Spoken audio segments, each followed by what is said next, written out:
Vamos abrir a Bíblia em Números capítulo 6, verso 24 ao 27.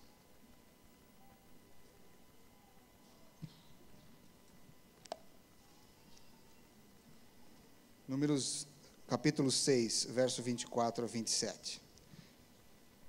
Vamos orar. Senhor, eu te agradeço nessa manhã pela oportunidade de termos a Bíblia.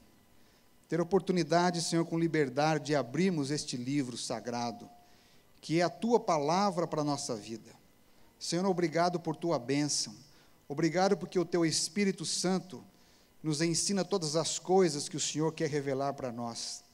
Nos aproxima de Ti, nos faz lembrar todas as coisas que Jesus Cristo conquistou no Calvário por nossa vida. Senhor, abençoa o Teu povo reunido aqui, aqueles que acompanham-nos pela internet, aqueles que irão assistirem desses cultos, que a Tua bênção, a Tua misericórdia, a Tua justiça seja sobre todos. Em nome de Jesus. Amém. Número 6 acontece inserido num período em que o povo de Israel estava deixando o Egito, indo para Canaã. A jornada do povo de Deus na terra sempre é deixar o Egito e ir para a terra prometida. Interessante que eu gostei desse autor, que ele diz assim: levou uma noite para tirar Israel do Egito. Deus levou uma noite para tirar Israel do Egito, mas 40 anos para tirar o Egito do coração dos israelitas. Às vezes, numa noite, como aconteceu comigo, Deus me trouxe de volta a uma vida espiritual, uma experiência com Ele. Mas está demorando 22 anos dos Estados Unidos para Deus tirar algumas coisas do Egito do meu coração. E talvez há uma existência toda sua sentado aqui na igreja, que você conhece Jesus, foi batizado, teve uma experiência lindíssima com Deus, mas há coisas que o Espírito do Senhor está lutando com você há muitos anos, para tirar do seu coração e colocar na sua vida, na sua mente, as coisas da terra prometida de Deus. É por isso que a nossa vida é uma dependência contínua do Senhor Jesus Cristo. Por isso que ele disse em João capítulo 15, toda uma descrição sobre a videira, o Pai e Ele, e que ele disse: aqueles que estiverem ligados em mim, conectados em mim, produzirão frutos. Ou seja, a nossa vida precisa estar continuadamente ligada a Jesus. Só que comumente, nós praticamos muito aquele cântico antigo da escolinha, que diz assim: 1, 2, 3, 4, 5, 6 para nós, e o 7º para Cristo. Há um adventismo muito comum entre nós, de dedicarmos 6 dias para nós. Fazemos o que bem entendemos, escutamos o que mais queremos no nosso coração, vemos coisas, comemos tudo que está na nossa frente, não temos controle, e quando chega na sexta-feira à noite, no pôr do sol, a nossa música é o Arautos do Rei, é o coral do NASP, é estar na igreja, vestimos-nos com a vestimenta do adventismo. E achamos que com isso nós vamos receber o dom do Espírito, e que na nossa geração nós vamos receber a volta de Cristo. E vivemos muitas vezes com umas certas tradições em nós. E damos tanto valor a algumas tradições que é totalmente estranho ao Evangelho de Cristo.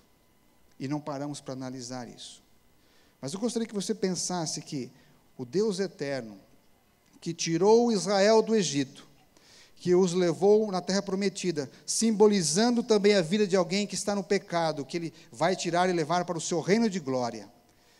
Deus, nesse processo, Ele faz a mesma sequência em todo o seu trabalho. Vou dar um exemplo para vocês. Quando Deus criou o homem, a sua imagem e semelhança, Deus fez aquele imenso boneco. Cremos que o homem era muito grande, originalmente o homem e a mulher, como nós podemos ver a descrição no livro Patriarcas e Profetas. E diz o Gênesis capítulo 1 e 2, sobre a descrição da criação, que quando o Senhor se ajoelhou e soprou nas narinas de Adão o fôlego de vida, tornando uma alma vivente. O primeiro ato de Deus com esse homem foi abençoá-lo. Deus não deu mandamentos primeiro, Deus não deu doutrinas, Deus não deu histórias. O primeiro ato de Deus foi abençoá-lo. E Deus abençoou o homem, dizendo: frutificai, crescei, frutificai, multiplicai-vos, enchei a terra. Isso é bênção. A sua origem, a minha origem, é uma origem abençoada. A nossa existência é resultado da bênção de Deus. Por isso que não existe pessoas que são uma maldição na terra. As pessoas nasceram como resultado da bênção de Deus a nós. O nascimento de alguém não é para ser uma maldição. O nascimento de alguém é ser uma bênção. Quando uma criança é apresentada na igreja, é uma lembrança para nós que existe a vida em Deus, que Deus está multiplicando essa bênção, a despeito do mundo ser o que é, a despeito do pecado existir, a despeito de termos tantas desavenças, tantos idiomas, tantas separações, tantas discriminações, a vida é uma bênção. Não importa por quantas décadas e séculos tem se pregado que a nossa origem não vem de Deus, tem se falado muitas coisas, ensino em escolas e universidades contra a criação de Deus. Todos nós sabemos no interior que, de alguma maneira, um ser especial criou a vida. E nós somos frutos disso. E Deus escolheu, primeiramente, abençoar a gente. Por isso que quando Deus tira esse povo de Israel, do Egito, Deus, ao estabelecer o sacerdócio, Deus tem o cuidado de dizer o seguinte para Moisés. Verso 22 do capítulo 6 de Números. Disse o Senhor a Moisés: dize a Arão e aos seus filhos, assim abençoareis os filhos de Israel, dizendo-lhes: o Senhor te abençoe e te guarde. O Senhor faça resplandecer o seu rosto sobre ti e tenha misericórdia de ti. O Senhor sobre ti levanta o seu rosto e te dê a paz. Assim porão o meu nome sobre os filhos de Israel e eu os abençoarei. Deus, em última instância, era o seu sonho, o seu desejo, colocar o nome dele em cada pessoa na terra, a começar pelos filhos de Israel.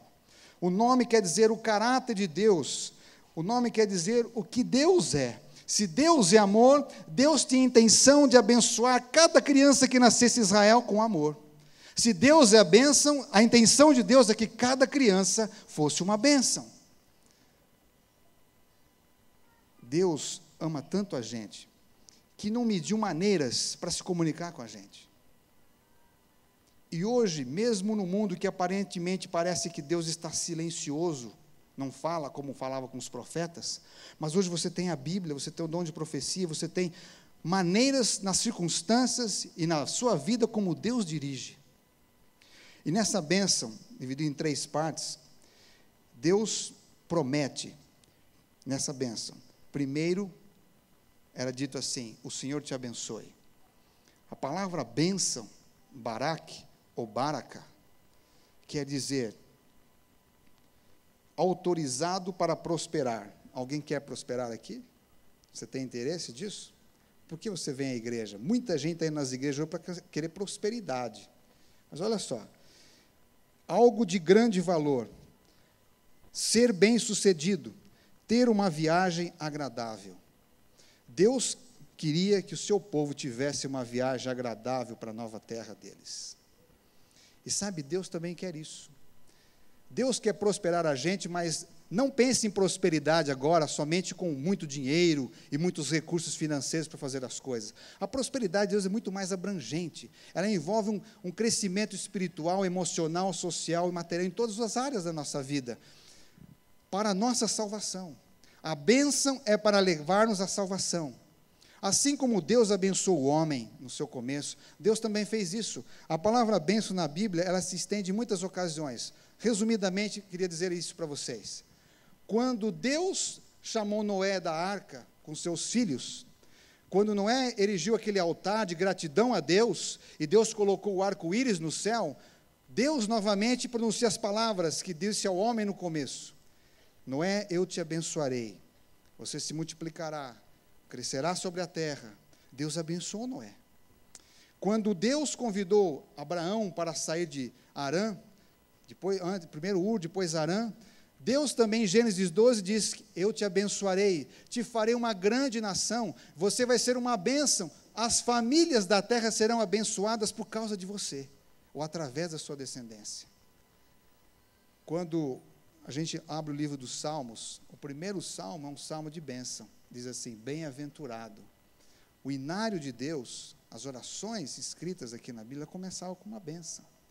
Quando Jesus esteve aqui, foi registrado alguns sermões de Jesus. Aquele sermão que está no Mateus capítulo 5, 6 e 7, chamado o Sermão do Monte ou da Montanha, Jesus começa abençoando as pessoas. Bem-aventurados, humildes de espírito, porque deles é o reino dos céus. Deus, Jesus, abençoou. É interessante quando você vai no Apocalipse, os primeiros versos, depois de dizer que Apocalipse é uma revelação de Jesus, ele diz assim, verso 3, bem-aventurado aqueles que leem, que guardam, que estudam as profecias. Deus quer abençoar a gente. E ele já declarou isso na Bíblia. Agora, por que a bênção é tão importante? Será que a gente precisa muito de bênção? Não sei quantos de vocês aqui lembram daquele período na Terra, alguns estão vivos ainda hoje, que quando a gente encontrava uma pessoa mais velha, a gente pedia bênção. Lembram disso? Alguém faz isso ainda aqui hoje? Benção, tio, benção, avô. Quando a gente, antes de dormir, a gente tinha o costume de pedir a bênção, pai, Deus te abençoe. Por que a gente fazia isso? Tem algum sentido isso? Será que faz diferença isso? Enquanto o mundo está marchando, teoricamente, longe de Deus, Deus mantém você nessa terra como um fruto da sua bênção. E nós não deveríamos perder de vista o que nós somos. Por isso que quando a bênção era dada, ela tinha 4 funções, que eu quero que vocês anotem, se vocês desejarem aí. A primeira função da bênção, no Antigo Testamento, era confirmar a identidade da pessoa. Identidade. Quem você é? Da onde você vem? Qual é o propósito da sua vida? A sua identidade.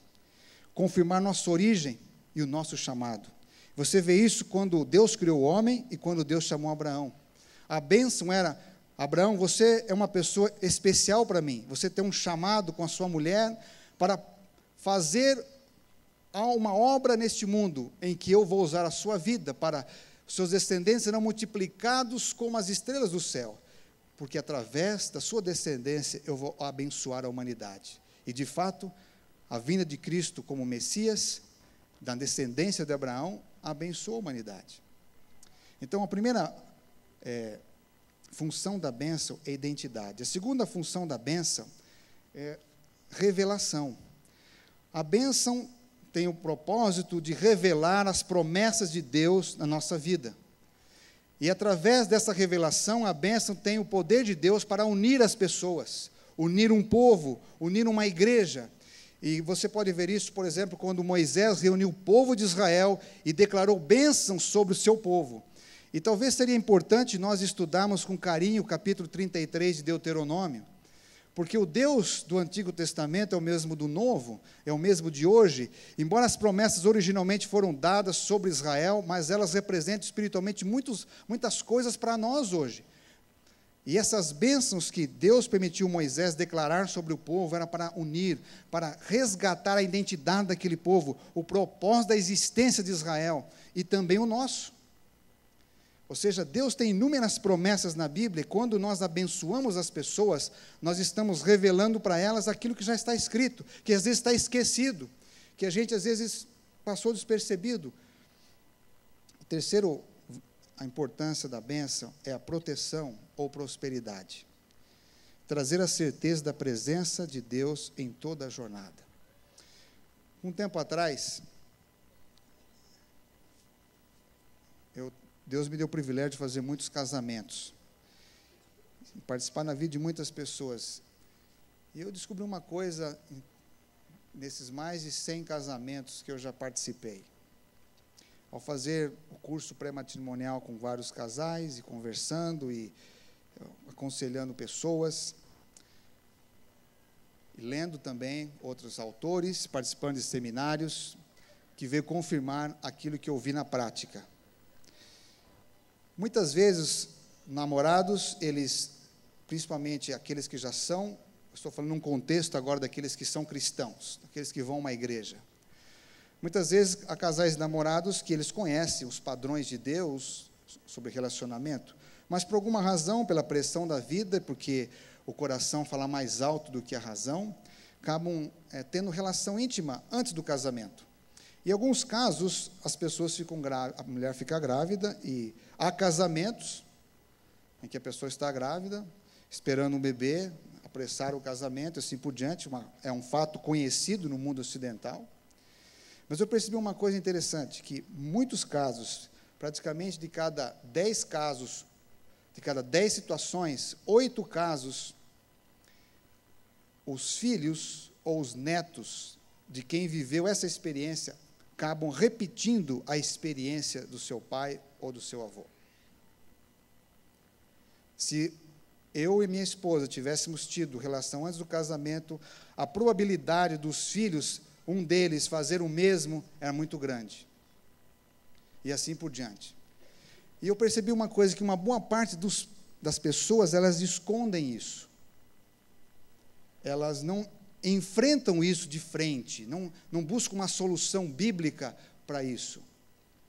E quem sabe essa repetição nas outras gerações, que parece ter uma coisa meio estranha, mas é muito real, é só começar a estudar o assunto e você vai enxergar o que eu estou dizendo isso. E talvez esteja uma advertência para a gente, se a gente quer um tipo de vida abençoada por Deus. Muita gente se preocupa demais no casamento com as fotografias, com a festa, com tudo que vai acontecer, mas esquecem que o mais importante no casamento é a bênção. É a autorização de Deus para você prosperar, para o seu lar ser aquele pedacinho do céu que a intenção é essa que aconteça. E aí, estudando a vida de Jacó, nós lemos aqui no livro de Gênesis, capítulo 28, verso 1 a 4, que Jacó, ao cometer aquela barbaridade, aceitar o conselho de sua mãe, enganar o seu pai e fugir de casa, a Bíblia mostra uma coisa bem interessante. Diz que, quando Jacó teve que ir embora de casa, ao invés dele ir embora como um fugitivo, como um filho amaldiçoado, como um filho que trouxe desonra à sua família, veja que inversão o seu pai faz para que a sua vida não carregue a maldição. Bom, já que existe bênção, também existe maldição, embora é pouco falado entre nós isso. Mas é um assunto de grande importância para a gente começar a entender a nossa vida e o propósito nosso aqui.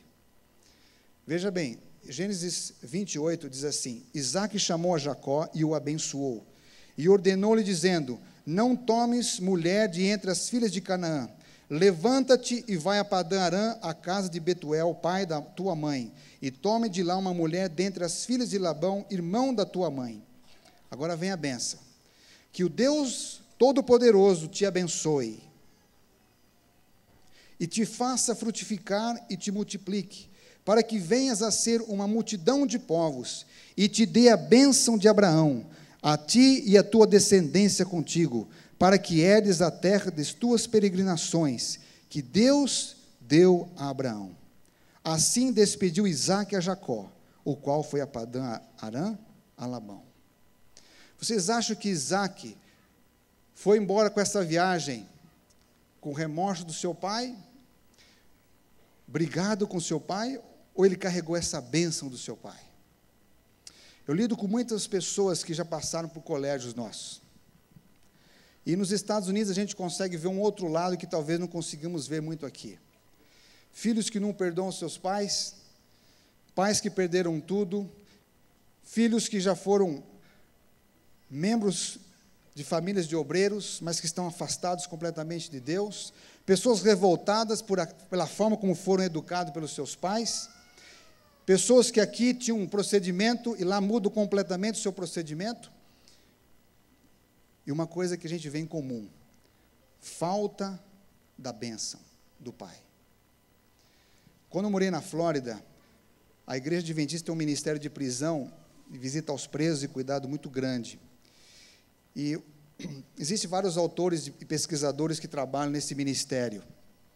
Um deles, um pastor de origem batista, escreveu um material de pesquisa sobre esse assunto. Ele detectou que no estado da Flórida havia 60 mil presos nas penitenciárias. E desses 60 mil presos, havia apenas 13 judeus. Os demais 59.900 e uma coisa, a maioria deles, como que 80% de origem negra.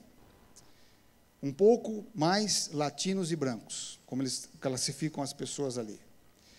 E quando você começa a visitar as prisões, você vê a grande quantidade de pessoas que estão ali dentro, por uma razão aparentemente simples. Como que eles foram introduzidos no crime?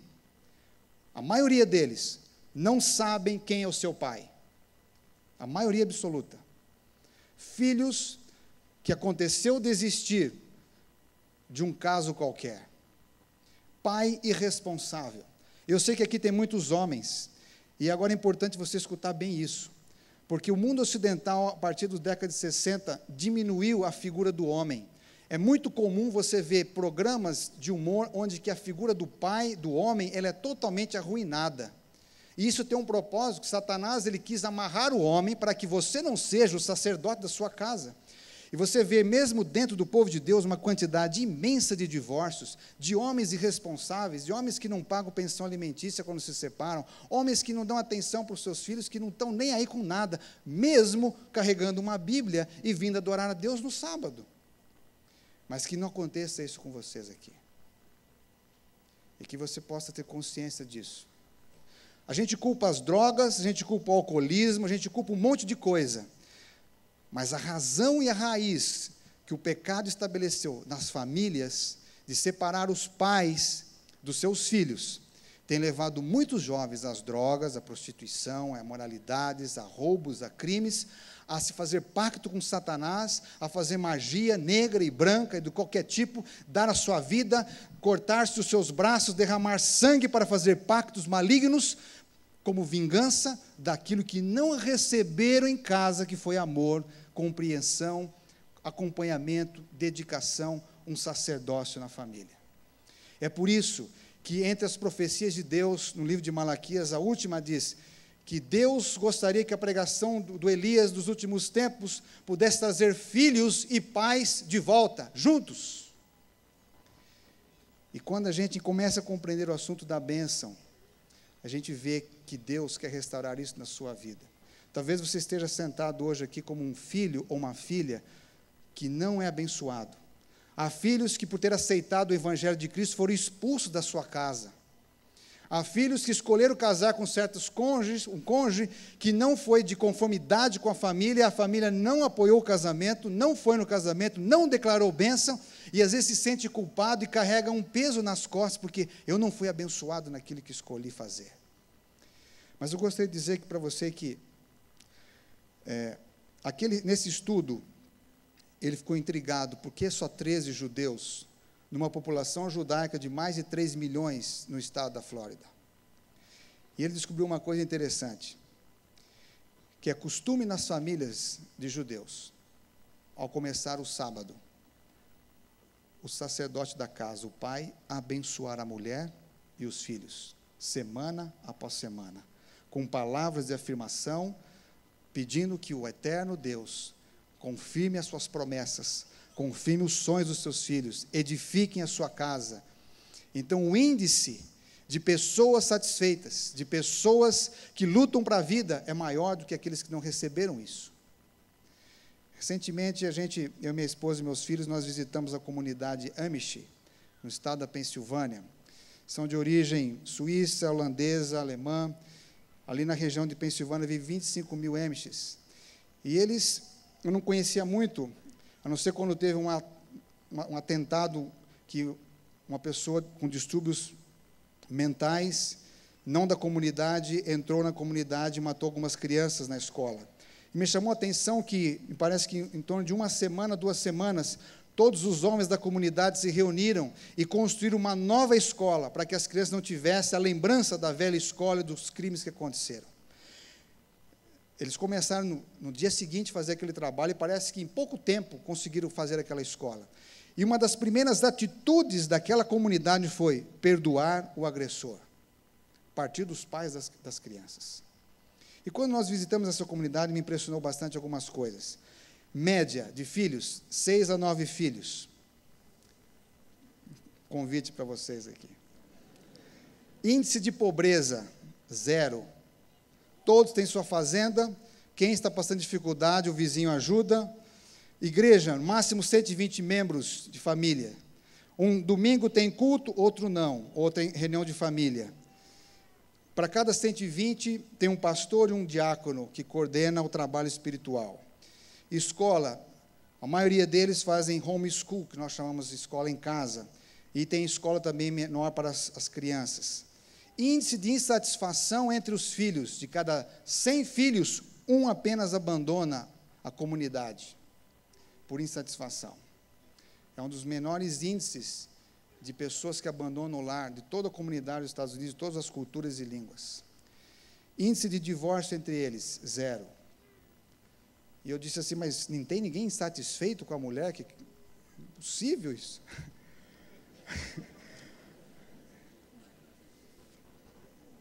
E a mulher com o homem? Talvez os Amish, mesmo sem a luz da reforma de saúde, mesmo sem a luz do sábado, descobriram que existe luz quando recebem Deus na sua vida e aceitam o amor de Deus para praticar em casa. Nós temos que aprender com os outros também.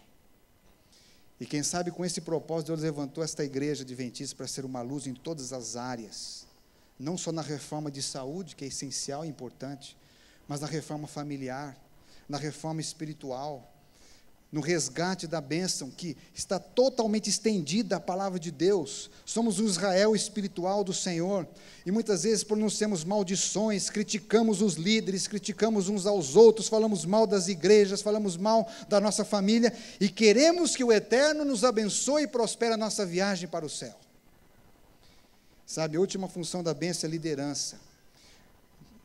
Como nós precisamos aprender a abençoar os líderes e eles abençoar o seu povo. A bênção entre os judeus era mantida assim, através do toque, impondo as mãos ou abraçando um filho, dando uma mensagem, como aconteceu com Jacó, para cada um dos seus filhos, valorizando as suas qualidades, profetizando o seu futuro. E olha que futuro nós temos. Nós somos, se nós entendemos bem, nós vamos mencionar um pouco isso aqui essa semana, se você tem o livro Primeiros Escritos, veja coisas lindas do futuro de Deus revelado para a geração do tempo do fim. Visões que foram colocadas, a nossa vida ali. Quando Ellen White tinha 17 anos, no mês de dezembro de 1844, ela teve uma visão ainda jovem do povo de Deus. E ali Deus estava colocando a gente nesse lugar. Nós estamos no coração de Deus. Que visão maravilhosa, que profecia que inclui a sua vida e a minha vida. E por que andamos cabisbaixo, por que desanimados, por que achamos que o nosso problema é tão grande que não tem solução para nós? Quando existe uma provisão de Deus de bênção para cada um de vocês. Sabe, junto com a bênção é dado um comprometimento. E esse comprometimento talvez tenha faltado em muitos lares. A diligência de semana após semana, dia após dia, quando reunimos a família para fazer o culto da manhã, abençoá-los. Eu comecei, mesmo sem ter conhecimento algum desse assunto, a entender na minha vida quando as coisas estavam dando erradas. E fui levado à igreja num sábado, quando o Jader Santos e o pastor Roberto Conrad, com o quarteto, estiveram em 90 em Miami, período da Conferência Geral. Não sei se você lembra disso. E foi uma das primeiras vezes que a gente reuniu o grupo brasileiro, que era por volta de umas 20 pessoas, e tivemos um culto com o pastor Conrad. E o pastor Conrad fez um sermão muito simples, mas muito profundo. E eu lembro que ele mencionou 3 coisas que eu nunca mais esqueci. Ele disse assim, uma pessoa para ser feliz na vida, ela precisa de 3 coisas. Primeira, ela precisa amar e ser amada. Segundo, ela precisa fazer alguma coisa importante. E terceiro, ter uma esperança. E exatamente naquele sábado, eu não tinha essas 3 coisas, eu achava que não tinha. Eu tinha perdido um relacionamento de namoro que eu tinha acreditado muito. E é muito difícil você conviver com a rejeição. É muito difícil conviver com o não. A arte de sorrir quando a vida diz não, diz uma música popular brasileira. Mas é muito difícil. Talvez alguns de vocês carregam alguns nãos difíceis no seu coração. E às vezes você não se coloca à disposição para amar. Fazer alguma coisa importante, eu me considerava uma pessoa naquele momento muito desnecessária, porque fazer limpeza, coisas que eu odiava fazer. Por exemplo, cheguei um domingo no restaurante, depois de uma badala toda que fizeram naquele restaurante, tínhamos que limpar um carpete imenso, quase metade desse auditório, e com um bolo imenso colocado no carpete. Tinha que tirar todo aquele bolo, depois limpar aqueles tapetes enormes de restaurante, aquela coisa horrível, fedendo, sujeira. E eu achava aquilo ali totalmente inútil. Naquele momento da vida, eu abominava todas essas coisas. Eu não via a necessidade disso. E talvez muito de nós damos muito valor a bons trabalhos, a coisas mais sofisticadas, e não valorizamos as pequenas coisas da vida. Eu estava vivendo esse momento. E quando eu vi aquela pregação, aquilo parece que me veio assim tentar abrir os meus olhos para aquilo que é importante. Foram passando os tempos e fui me recuperando a minha saúde e comecei a tentar agora novos trabalhos. E como eu disse para vocês, eu fui morar na casa de um idoso. E pela primeira vez na vida eu fui cuidar de idosos. Eu não sabia o que era isso, não sou formado em enfermagem, não tinha o mínimo conhecimento do assunto, pedi algumas ajudas, eu não falava quase nada do idioma ainda, aquela pessoa não entendia português, e a primeira coisa que ele me pediu foi scrambled eggs. Sabe o que é isso? É isso aí mesmo. É uma mistura de ovos. Só que eu conheço aqui a mistura de ovos, mexido de ovos, né? No Brasil, a gente põe cebola, alho, esses negócios todos assim, né? Que eu lembrava como minha mãe fazia isso, e eu fiz uns para ele. Ele pegou aquele prato e jogou. Isso aqui é um trash, isso aqui é uma coisa horrível, eu não como esse negócio. Aí fui aprender como é que funciona os scrambled eggs deles lá, que é com leite, é um outro tipo de jeito que faz.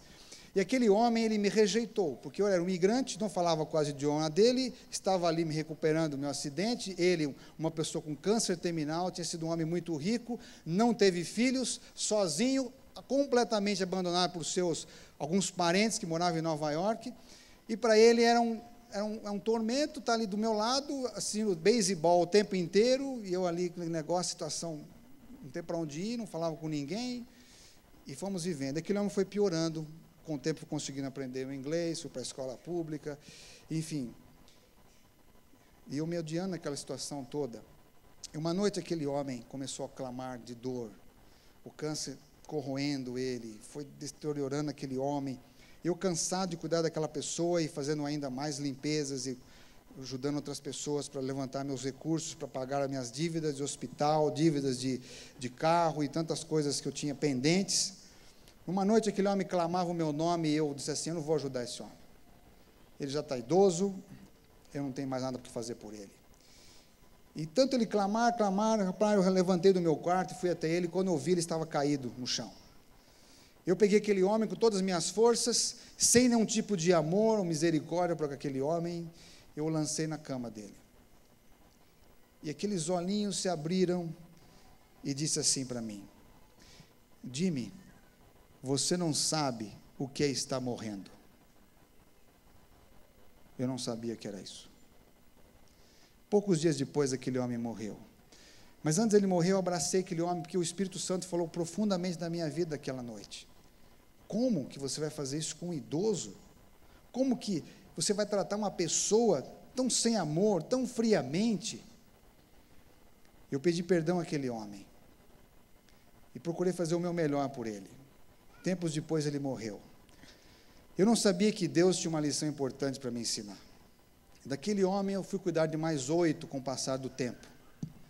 Pessoas mais diversificadas doenças. E é interessante que, ao cuidar dessas pessoas, algumas 1 mês, 3 meses, 2 meses, 1 semana,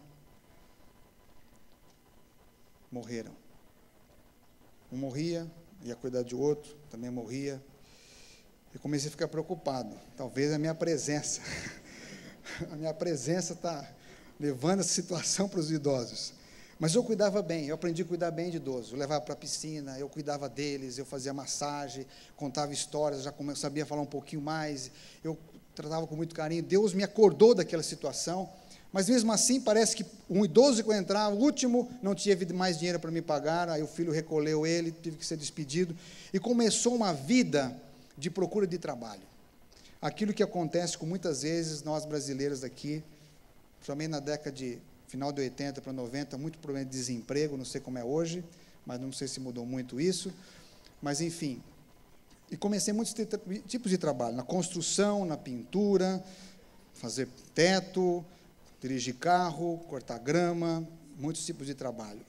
E aconteceu uma coisa interessante, que eu fui me dar conta depois de mais ou menos 1 ano e meio, que todos os trabalhos que eu passei, de mais de 22 lugares, por alguma razão, não era o meu lugar. E parece que a minha presença naquele lugar era uma presença de maldição. Ou a companhia fechava, ou não tinha dinheiro para pagar, ou fazia alguma coisa errada que tinha que ser demitido. Ou seja, parecia que uma nuvem escura acompanhava o Jimmy por onde ele fosse. E eu me tornei uma pessoa amarga, uma pessoa crítica, uma pessoa ruim. Talvez, não sei se a gente se torna, ou se a gente coloca para fora toda essa angústia. E talvez alguns de nós estamos vivendo há anos assim, com esse rancor no coração, porque a vida não deu certo, porque você está fazendo o que não gosta. Eu descobri uma coisa, que a maioria dos imigrantes, eles fazem o que não gostam. Alguns não podem mais voltar para cá.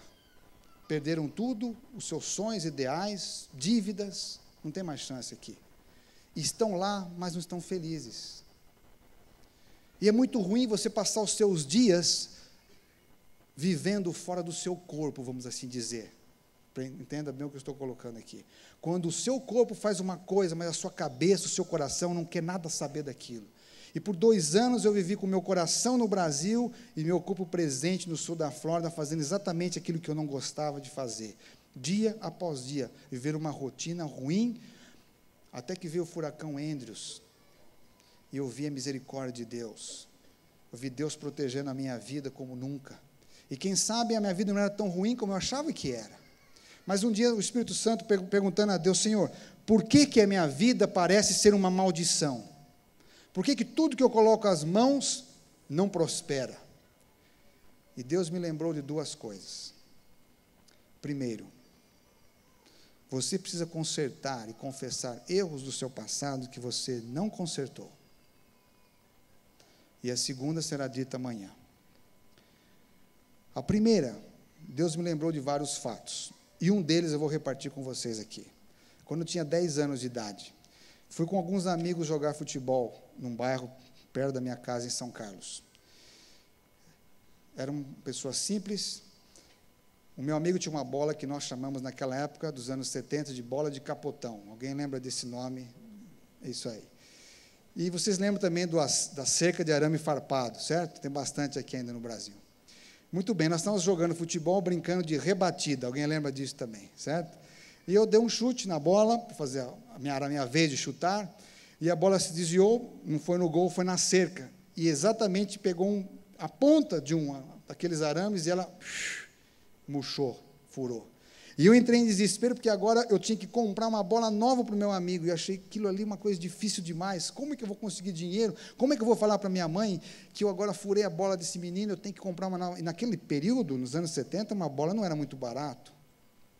Não vinha da China, certo?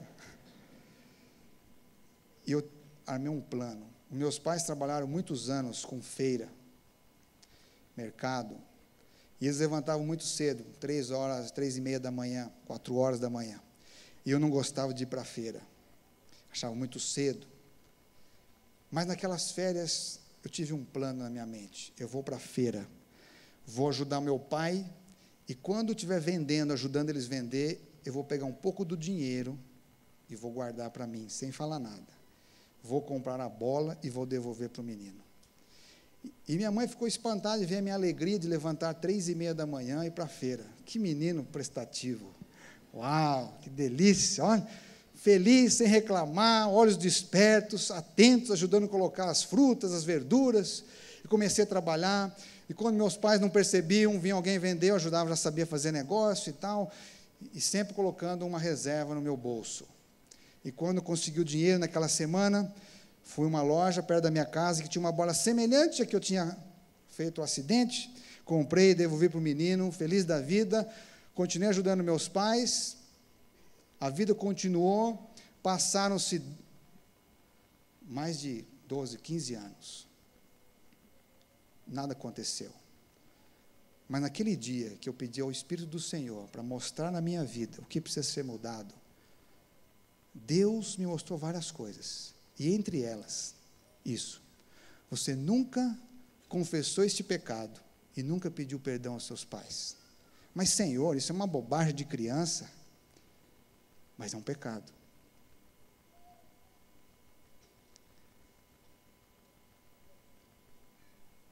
Primeiramente, eu me coloquei diante do Senhor e pedi perdão a Deus. E eu liguei para os meus pais. Eles acharam hilariante isso, engraçado, mas minha mãe me entendeu. Eu mandei um dinheiro simbólico para eles. Mas impressionante como Deus, a partir daquele dia, começou a prosperar a minha vida. Chegou um tempo, queridos irmãos, que você não pode mais esconder o seu passado. Jacó, na sua angústia, ele teve que enfrentar as coisas do seu passado, pedindo perdão a Deus e ao seu irmão. A bênção do Senhor é condicional à nossa disposição de se entregar a Deus e consertar aquilo que já fizemos de errado. O Espírito do Senhor quer ungir a sua igreja de tal maneira nessa geração, mas Ele está esperando que a gente se entregue por completo a Deus.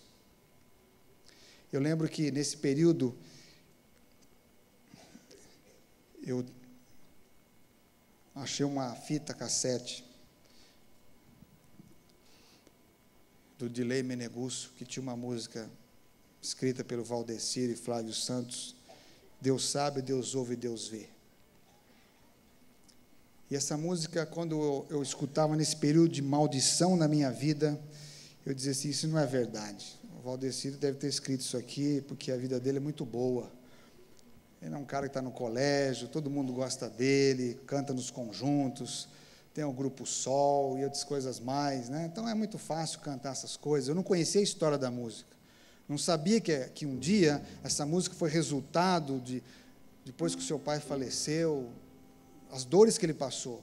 Mas nas minhas dores, na minha aflição, na minha vida errada, eu nunca imaginei que Deus sabe, Deus ouve, Deus vê, Deus pode levantar a gente e fazer novamente um gigante nas mãos de Deus. Sabe, eu gostaria que você olhasse para você mesmo nessa manhã e pedisse ao Espírito do Senhor mostrar na sua vida, Senhor, o que falta para que eu possa receber uma porção especial do Teu Espírito? Como eu posso ser uma pessoa da Tua bênção para abençoar os outros? Como é que eu posso abençoar os meus pais, os meus filhos? Usa a minha vida, Senhor.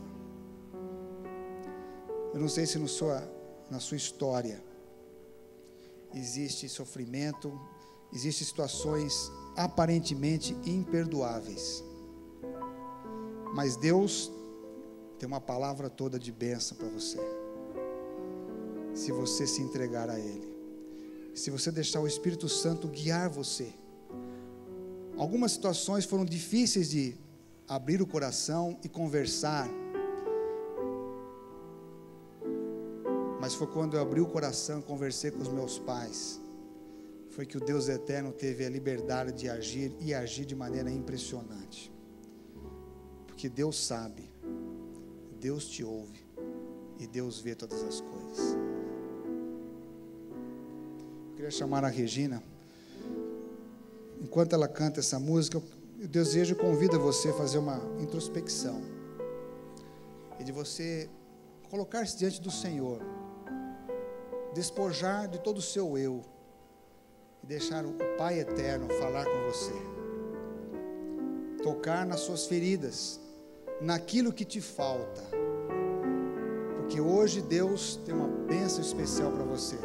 É uma semana em que o povo de Deus vai se levantar para ser um gigante aos olhos do Pai.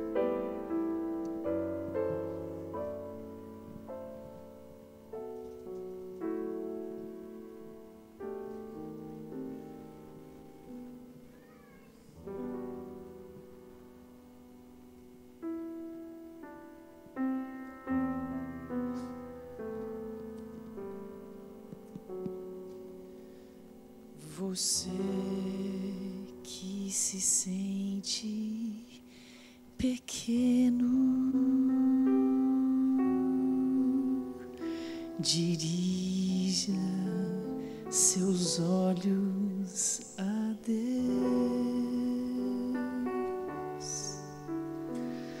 Não deixe que levem seus sonhos. Entregue seus sonhos a Deus.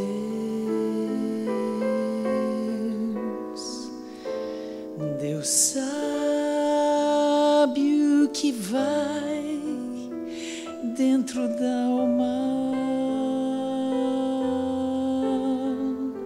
Deus ouve a oração suplicante.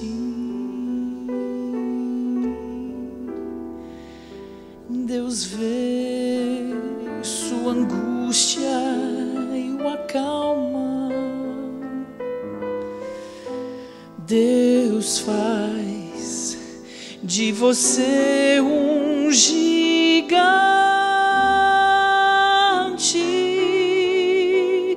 Deus vai ver, sabe o que vai dentro da alma. Deus ouve a oração suplicante.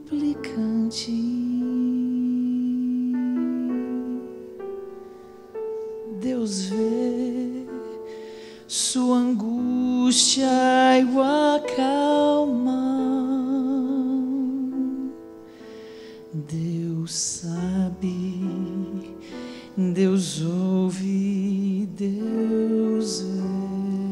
Eu queria chamar aqui o Valdecir, sua esposa. Se pudesse vir aqui à frente, Valdecir. Talvez você não imaginava nem imagina o quanto essas palavras que você escreveu pudesse salvar vidas. E por muitas e muitas semanas, muitos anos, eu cantei essa música,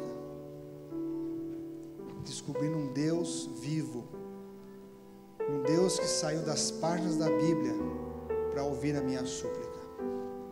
E nessa manhã, se tem alguém nessa manhã que gostaria que nós orássemos por você, uma oração especial de entrega a Deus, de restauração dos seus sonhos, dessa bênção de Deus. Eu queria convidar você, que se você se sente parecido com a gente, mesmo estando no meio dessa multidão, mesmo estando realizando alguns sonhos, mas você sente que você precisa do Senhor, da restauração da bênção dele na sua vida, eu queria abrir nesse momento, enquanto a Regina vai cantar a segunda parte, para você vir a este altar, simbolizando a sua decisão de: Senhor, o Senhor que me vê, o Senhor que me ouve, o Senhor que sabe tudo a meu respeito, eu autorizo o Senhor a fazer uma obra, uma nova obra na minha vida. Eu quero ser essa bênção. Quem sabe alguns de vocês vão compor hinos como ele, para tocar outras gerações de pessoas, em muitos lugares do mundo. Hoje é o dia de nós nos colocarmos diante de Deus. Se a vida levou os castelos que em sonhos você construiu,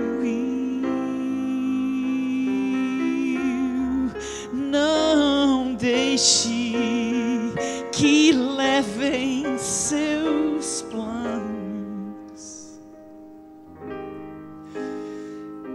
Entregue sua vida a Deus.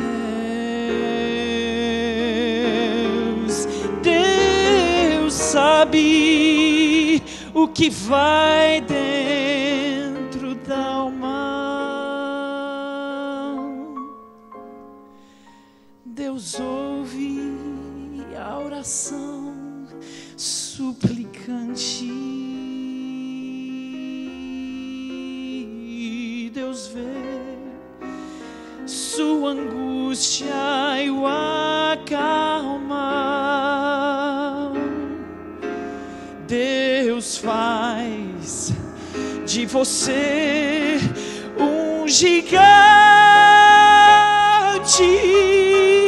Deus sabe o que vai dentro da alma. Deus ouve a oração suplicante. Deus vê sua angústia e o acalma.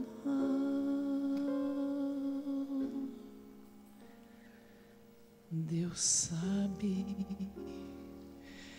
Deus ouve, Deus vê. Foi muito bom descobrir Deus como Pai. Quantas vezes eu tentei cuidar da minha própria vida, deixando Deus apenas ser Deus. Mas Jesus disse assim que Deus é Pai. Quando eu descobri que Deus quer ser o meu Pai, foi muito maravilhoso descansar no Senhor.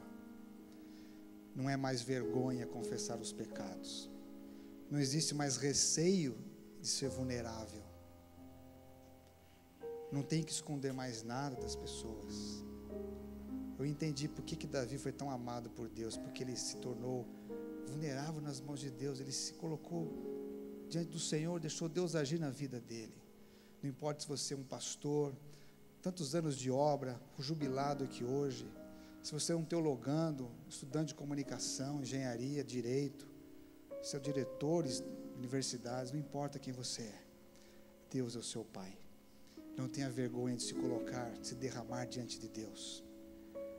Se você tem algo para falar com seus pais, se eles estão vivos, fale com eles, abençoe seus pais. Se você tem um filho e não fala com seu filho há muito tempo, corre atrás dele. Seja um pai humilde, peça perdão pela tua negligência. Não tenha vergonha de se colocar, de abrir o seu coração. Se você colocou a obra na frente da tua família, arrepende-se diante de Deus. Peça perdão à sua família. É lógico que Deus olha o teu zelo pela obra maravilhosamente, mas não inverta os valores daqui para frente. Porque Deus é Deus. Ele é o Senhor da obra. Ele é o seu Pai. Senhor, muito obrigado porque o Senhor é nosso Pai. Podemos, Senhor, nos alegrar na Tua presença, porque o Senhor tem toda a autoridade deste universo para dar perdão a nós, declarar o Teu perdão e a Tua bênção. Por que esconder a nossa vida de Ti, Senhor? Te louvo, Pai, pelo privilégio do Evangelho, porque o Senhor me alcançou, e o Senhor tem alcançado milhares e milhões de pessoas neste mundo. Ó Pai, que a Tua bênção, declarada em número 6, seja real na vida dos Teus filhos. O Senhor nos abençoe e os guarde. O Senhor faça a Deus resplandecer o seu rosto sobre eles, e tenha misericórdia de todos nós. Ó Deus, levante o nosso rosto, porque serão aqueles com o rosto levantado que verão o Teu Filho nas nuvens dos céus e dirão: esse é o Deus que nós aguardávamos. Queremos participar dessa bênção completa, Senhor, e nos dê a paz. Que o Senhor tenha a liberdade, a autoridade e todo desejo, Senhor, de colocar o Seu nome na nossa vida. Amém.